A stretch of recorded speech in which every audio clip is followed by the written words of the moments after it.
When The Last Jedi came out, I was pretty surprised at the initial reaction.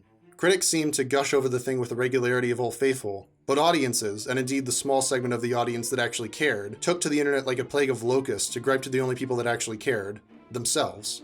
Let's quickly move on from the hypocrisy in that last statement. When I was queuing up at the ticket office, I remember that my expectations were very, very low. Unlike the general population, I hadn't really liked The Force Awakens, and I was holding low hope for the sequel, but it was directed by Rian Johnson, someone whose work I respect, so I figured what the heck. Also, unlike the general population, I felt in hindsight that The Force Awakens should have either jumped farther from the original or just done a full shot-for-shot remake, because this half-measure bullshit wasn't really working for me. It seemed to wallow in the original, yet also want to be better, which doesn't happen with a retread. It was cynically designed to be as mass marketable as possible so Disney could recoup its multi-billion-dollar investment, and that's why I didn't like it. There was this self-congratulatory spirit to the whole thing. You could feel the audience applause breaks while watching it. The garbage will do!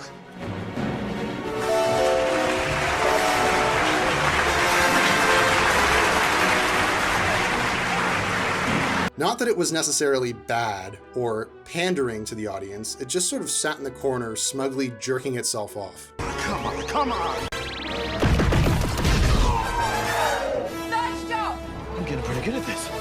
Don't get cocky! At the end of the day, it was just sort of a bland mess with its own problems with tone and pacing and story structure. Nothing new was achieved, but then we move on to the other end of the spectrum. The Last Jedi is one of those movies I disagree with from the word go. It exists not because a creative writer or director had a vision they wanted to fulfill, but because some boardroom executive was doing cocaine one day and decided that, wouldn't it be great if we could get the really expensive cocaine? And then his secretary came in and said, if only we had another $1 billion domestic gross. I know exactly where we can get the money. And so The Last Jedi was greenlit even before there was a script. That being said, it feels like the script itself was the writer's attempt to pull one over on the executives that hired him. It takes no small delight in subverting the audience expectations and salting the earth, as it were. Salt. I actually like the idea behind it. I prefer the idea of giving the audience something they never would have thought to ask for, to the idea of giving us the same crap every year. A sequel is an excellent chance to explore different themes, ideas, and stories through familiar characters. The Force Awakens didn't explore anything new, all it did was throw more characters onto the heap. It wallowed in the familiar to its detriment. It could have explored something new, it had every opportunity. The idea of a stormtrooper going against his brainwashing to fight for his own identity would have been a theme that carried a lot of weight. This is a rescue. The irony of asking us to recognize the inner humanity in a stormtrooper only to be expected to cheer when we see them getting murdered by the thousands would have been an interesting idea to explore. The relationship between a former stormtrooper and a hotshot pilot of the Resistance would have been an interesting idea to explore in an odd couple in space sort of way. That droid has a map that leads straight to Luke Skywalker. Oh, you gotta be kidding me! Why are you helping me? Because it's the right thing to do. You need a pilot. I need a pilot.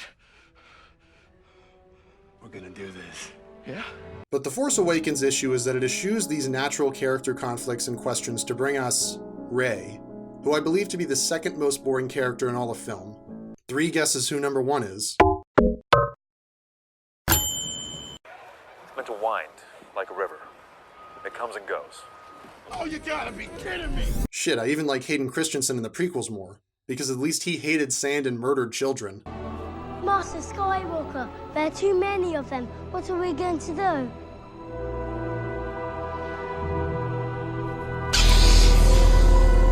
Oh, you gotta be kidding me! I like how he could go from 0 to 100 like a complete fucking lunatic. I killed them all. They're dead. Every single one of them. And not just the men, but the women and the children too. They're like animals, and I slaughtered them like animals. I hate them. Oh, you gotta be kidding me! I don't like sand. At least that was funny. What does Rey have? She's just a very boring character. She faces little real conflict or adversity in The Force Awakens and has no real control over the plot. She just kind of follows along to wherever the other characters want to take her next, at one point literally being carried to the next plot point. It boggles my mind why she's the main character as opposed to Finn, the only one that has any type of arc. Let's go, Chrome Dome. In this movie, Finn's pretty arced out, and it's Kylo that has the arc. He goes from being an evil dude who wants to kill everyone to being an evil dude who wants to kill everyone. Wait. And it's Rey that has the arc. She goes from wanting to uphold the legacy of the Jedi to wanting to uphold the legacy of the Jedi. Wait. It's Rose that has the arc, Poe that has the arc. It's Rey that has the arc. Finn goes from wanting to uphold the legacy of the Jedi. He goes from being evil Rose that has kill everyone. It's Chewbacca that has the arc. He goes from wanting to eat porgs to letting them drive the ship. I think that Rey is a lot more interesting in this movie. Daisy Ridley does a really good job in both movies, and she's charismatic enough that despite the banality of the writing, I don't hate Rey. I want more for her, and more from her character, and this movie actually tries to do that with that storyline between her and Kylo Ren, which is by far the most interesting part of the film. It's just a shame that nothing really comes of it. As I said earlier, I like the idea behind this because I prefer getting something new instead of the same reheated sandwich I've been eating since the 1970s. But there's a difference between expanding our expectations, subverting them, and being a dick. Rian Johnson might be a Johnson. Snoke. I don't know about you, I hated Snoke, and I was so glad when Kylo pulled the old Maul maneuver. But in doing that, Rian neglected something, to have the character pay off. Who the heck was this dude? Obviously, I never expected the guy who wrote Lost to have any answers, but I was hoping Rian would at least pay some kind of lip service. There's an argument that it doesn't matter where he came from. We don't know where the Emperor came from, so why does this guy matter? To that I say, it matters because the Emperor was the status quo the rebels were fighting against. It doesn't matter how the status quo arrives, only how it changes. In Batman Begins, they don't really tell you how Falcone came to power because he's already there. But in The Dark Knight, they tell you roughly how Sal Maroni came to power. With Carmine Falcone and Arkham, someone must have stepped up to run the so-called family. That's because we now have context for what happened before. The status quo changed, and we needed to show why and how. The status quo changes between Return of the Jedi and Force Awakens. So how did it change? Again, a failure to build context. Because J.J. Abrams doesn't build context, he builds mystery boxes. Not mysteries, just the box.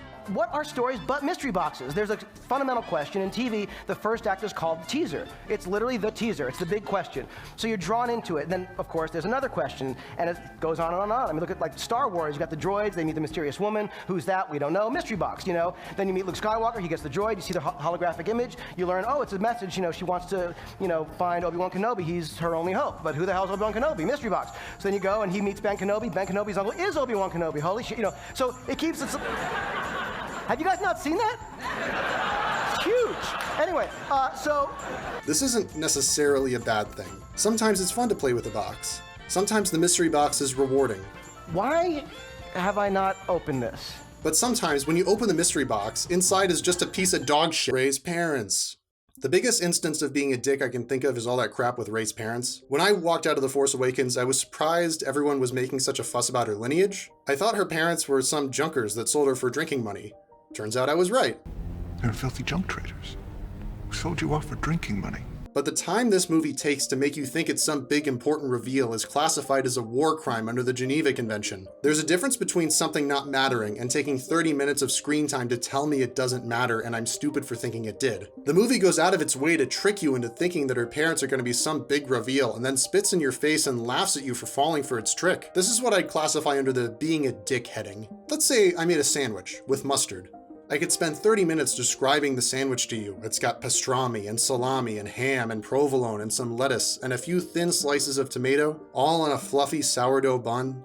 But then guess what? I didn't use any mustard, you fucking moron. I tricked you. You are stupid for having fallen for my trick. If I did that, you'd think I was some kind of asshole. The themes. I don't think I need to say that the themes in this movie are muddled. I've heard someone call this the most intellectual Star Wars movie. Isn't that the kiss of death? I know it was you, Fredo. You broke my heart. You broke my heart. Hey everyone, let's go see the most intellectual Star Wars movie. I don't want to discourage the rise of intellectual filmmaking, but if you're going to inject nuance into something which has, historically, no nuance at all, you need to be spot on with your themes. So what are the themes of The Last Jedi? Failure. This is a theme a lot of people have taken away from this movie, and I don't mean that the movie is a failure. I mean, I think it is. But it's also one of the themes of the movie. In this film, Luke fails to train Kylo and his other students. Rey fails to convince Kylo not to kill everyone else. No, you're still holding on! Let go! Finn and Rose fail to establish a romance subplot. Poe fails to stage a successful mutiny. This tree fails not to get struck by lightning. Was anyone else weirded out when Yoda showed up? It feels like it shouldn't be in this movie. Like you're watching some fan fiction and James Earl Jones shows up as Darth Vader. Be careful not to choke on your aspirations, director. And there's just this weird cognitive dissonance. So what did we learn about failure? Failure also. Yes, failure most of all. The greatest teacher failure is. Oh, you gotta be kidding me! Learn from your failures, okay. And how is this demonstrated in the film? I guess you could say that Poe learned from his failure attacking the Dreadnought and decided not to fail attacking the cannon. But here's the thing, he blew up the Dreadnought. They failed to blow up the cannon.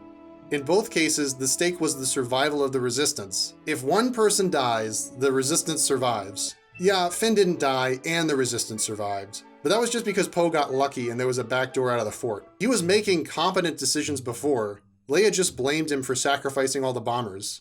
But Leia sacrifices Laura Dern so the rebels can escape. And speaking of Laura Dern, leadership or hope or the spark or not being a hero or something. Vice Admiral Laura Dern has a bunch of lines and they're all terrible. Tell us that we have a plan, that there's hope. When I served under Leia, she would say, hope is like the sun. If you only believe in it when you can see it. You'll never make it through the night. Oh, fuck, really? Carrie Fisher would never say that shit. She has all these lines about not being a brash commander, but then she has no leadership skills. She doesn't tell Poe the plan, or even that there is a plan. And then even when he stages a mutiny, instead of saying she has a plan, or anyone else saying they have a plan, she just says, I hope you know what you're doing. I hope you understand what you're doing. And then Leia comes in and shoots him. And then he wakes up on the transport ship and Leia just tells him the plan, and he's just like, oh, that sounds perfectly reasonable. That could work. Then at the end, she sacrifices herself and is a hero and destroys the enemy fleet. So she learned a lesson from Poe? Who was right here? Why am I asking these questions about a Star Wars movie? Legacy. Another important theme is legacy. The legacy of the Jedi. The legend of Luke Skywalker. The legacy of the Jedi is failure. Now, this is my theory, and hear me out. It's probably not true, but it's just a thought. All that stuff with Rey and Kylo feels like the natural climax of the film. Rey and Kylo kill Snoke, and Kylo asks Rey to join him and build a new world, a better world. If I was trying to subvert expectations, I would have had Rey say yes. And then that would open up a whole new element of Star Wars that I suspect few people have considered. There are literally only two constants in Star Wars. Stars and wars. They even make a little comment in the movie about how all this war profiteering has created a class of super rich douchebags. Benicio has this line that I feel really sums up the entirety of Star Wars. They blow you up today, you blow them up tomorrow. It's just business. They blow you up today, you blow them up tomorrow. And I'm like, yeah, he's right. We know that the Diet Rebels are just gonna come back next movie and beat up Cobra Commander. Hold it right there, Commander. You're too late, G.I. Joe. This whole light side, dark side thing is just this perpetual cycle that will keep going on forever. With this one line, all the magic was broken and I suddenly realized what I was watching. I was watching Star Wars The Last Jedi, episode 8 out of Infinity. There's gonna be so many more of these, and I don't think that's the world I want to live in. There's a saying that if these are bad, they don't ruin the original trilogy. But don't they? If we know that the Republic that Luke and Han and Leia and Lando are fighting for is just gonna get blown up by the First Order one movie later, what's the point of any of this? Why do anything in this universe if progress is instantly erased by the need for perpetual violence? Say what you will about the prequels, and I will. I don't like sand. But they were at least building up to the same ending of Luke believing in his father, resisting the dark side, and Anakin doing the right thing. But that's not the ending anymore. There is no ending. A story without an ending is not a story, it's a sequence. It's a bunch of things happening. That's not to say there's no catharsis to be had from that. World War II was just a bunch of things happening. But at some point, it ends. The original trilogy was good because it was fucking over. We didn't need the Emperor to crawl out of Luke's ass and say, "It's not over yet, you fucks. No one's ever really gone." No one's ever really gone.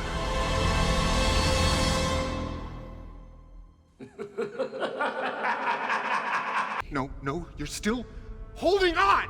Let go! Anyway, my theory is that Rian Johnson thought this too and tried to write a script that was an expansion of our expectations. Rey takes Kylo's hand and the narrative has infinite possibilities. But then Disney realized that this would undercut the legacy of Star Wars, so the final act was added as an affirmation of the past and legacy and all that shit that holds us back from progress and makes Disney lots of nostalgia bucks. I mean, think about it. The whole movie is about how legacy is bullshit and all you can do is fight for now. Skywalker. Still looking to the horizon. Here, now. The need in front of your nose.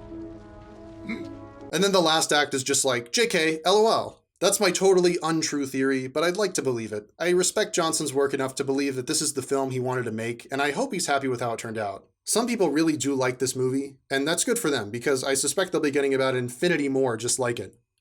Space politics. This is where I think the movie had the potential to actually become interesting. Now that's a pretty loaded word, so let's unpack it for a minute. To me, an interesting film is something that makes me think. It doesn't really matter what about, but the fact that it causes me to confront some profound reality is interesting. The original trilogy doesn't really do this. Wow, Nazis are bad? Thanks for the information. That's something we figured out in 1939, and it's been pretty uncontroversial ever since. The prequels dance around the idea of the Jedi-Sith relationship not being black and white, but they're just so boring, and they also have to do the work of leading up to the original trilogy. So there were certain plot points that needed to happen. The sequels would have been an excellent place to expand on this idea, but the prequels scared everyone off the concept of politics in Star Wars. Now I want everyone to listen to me very, very carefully. Space politics are not boring. George Lucas just fucked it up. Good. Now write that down 100 times, Hollywood. This movie and The Force Awakens really desperately needed some space politics. Then you could have explored this theme of the military-industrial complex more thoroughly. I think that most of the problems Rian Johnson had to deal with came from J.J. Abrams and The Force Awakens. Just for fun, let's rewrite the major plot points of the last two movies to see if we can make something more interesting. The first movie opens with the rebels and the Empire in an uneasy peace. The rebels have taken half the galaxy and made the Republic. The Empire and the new Emperor try to do some reforms or something and become a more plutocratic and culturally tolerant society. Leia wants to destroy the Empire completely because they destroyed her home. So she forms the Resistance within its remaining territory and supplies a guerrilla war with weapons purchased by the New Republic Army. The Imperial hardliners from the First Order want to bring back the oligarchic empire.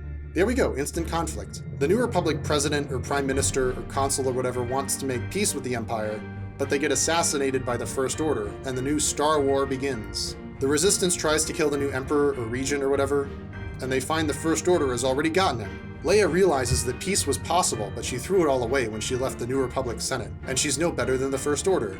The First Order blows up the New Republic capital and proclaims a new empire is born. Poe blows up the not Death Star, and the movie ends with the Empire attacking the Republic. This would lead pretty nicely into The Last Jedi. The First Order is in ascendancy, and Luke or Leia or whoever is questioning their faith. Then, in The Last Jedi, you can have the big revelation that it was the Senate that assassinated the consul because they were in the pocket of the military-industrial complex, and all the consul's talk of peace was cutting into their profits. The final movie would be Leia, or I guess CGI Leia, destroying the First Order, rescuing the Emperor, and bringing a new era of galactic peace and unity, and also banning slavery. Is this plot perfect? No.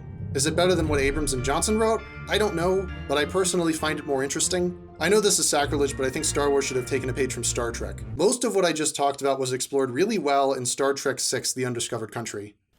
Your father called the future the undiscovered country. People can be very frightened of change. Star Trek was always a parallel to the Cold War. The Federation were the Americans and the Klingons were the Soviets. With the collapse of the Soviet Union, Star Trek could have moved on, but instead they decided to embrace the idea of detente and talk about the ramifications of peace. It talks about politics all the time, and it's really good. Don't let the prequels ruin politics. The failure of the prequels was that it made space politics boring as fuck. Real politics is interesting. Just write a good script. Tonal inconsistency.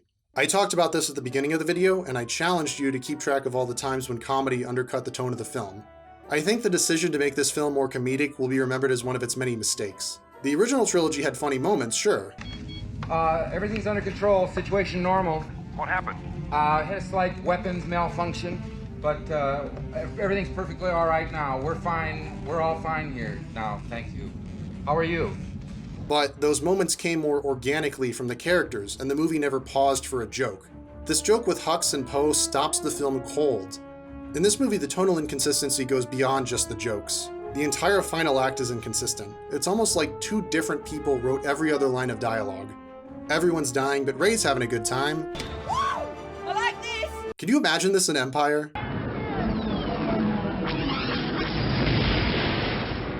Oh, they hate that shit!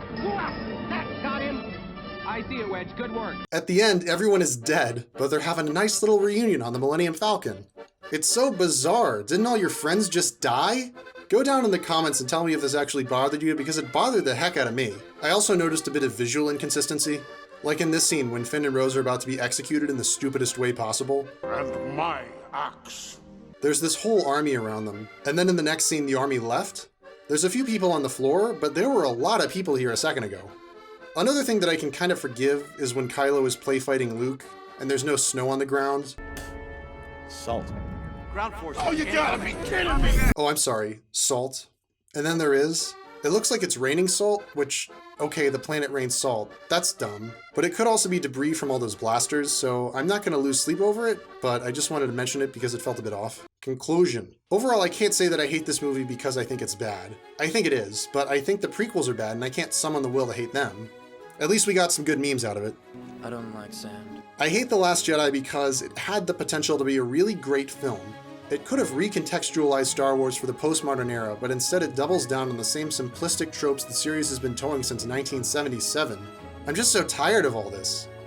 Look, Mark Hamill's sick of this shit too. Luke would never say that. This movie might be the biggest waste of potential I've ever seen, and that's what hurts me about it. When I watch a bad movie, I move on. When I watch a good movie, I move on. But when I watch an incomplete movie, an inconsistent movie, a movie that could have been amazing if not for some nagging detail or some underlying structural problems, I tend to get fixated. That might be why I spent the last 5 months writing this script to try to say everything important I wanted to and to give my complete thought on the film. If you liked this movie, I'm really glad for you, and you should not feel bad at all about liking it. A lot of really talented people put a lot of hard work into making this movie, and I can only hope that someone in the world enjoys it enough to make that effort worth it. If you think I'm wrong about anything, let me know in the comments. If you want to see more videos like this, let me know. If you don't want to see any more videos like this, too bad, because I already have 5 more scripts in the works. Then I'll probably go back to making gaming parodies, because that's fun for me, and the fall releases are going to come out. It's been really hard recently because of my university thesis, but with that done, I'll hopefully be able to put out videos with a greater consistency. I hope you like this. I put a lot of work into it. I really love movies, and I'd like to talk more about them. But I don't want to be a movie review channel, because that just seems like a headache. My policy for videos like these is that I only really make them in earnest if I feel there's something I can actually add to the conversation, not just throw another opinion onto an increasingly uniform pile. I've seen a lot of videos on Star Wars The Last Dorito, and I felt that points about its potential were being overlooked, so I just wanted to give my 2 cents to an indifferent and uncaring internet public.